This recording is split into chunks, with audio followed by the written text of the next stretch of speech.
ఎంతమంది ఉండనివ్వండి, తండ్రి మనసు కొడుకు కోసం కొట్టుకుంటుంది. అందుకే కొడుకుని నందన అన్న శబ్దంతో పిలుస్తారు. ఎందుకు పిలుస్తారు అంటే ఎవరికి ఆనందం ఇస్తాడు అంటే తండ్రికి ఆనందం ఇస్తాడు.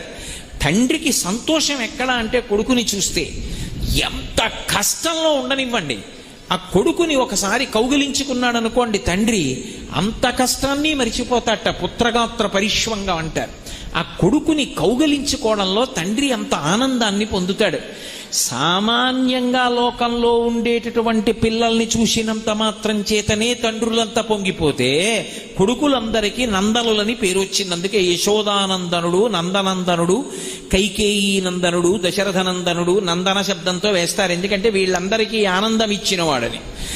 మరి అటువంటిది లోకంలో ఉన్నటువంటి పిల్లల కన్నా కూడా భిన్నమైనటువంటి రీతిలో అయోనిజుడైనటువంటి శుతుడు, జరామరణములు లేనివాడు, పరమశివుడితో తుల్యమైన వాడు కావాలి నాకు కొడుకని నేను ప్రార్థన చేస్తే, నువ్వు మళ్ళీ తపస్సు చేసి పరమశివుని యొక్క అనుగ్రహాన్ని పొంది ఆయన నదులు పుట్టడానికి కారణమై పార్వతీ పరమేశ్వరుల చేత అనుగ్రహింపబడి ప్రమదగణాధిపత్యాన్ని పొంది నువ్వు నడిచి వస్తుంటే, పరమశివుడికి వాహనంగా అంగీకరింపబడితే నిన్ను చూసి నేనెంత మురిసిపోతాను.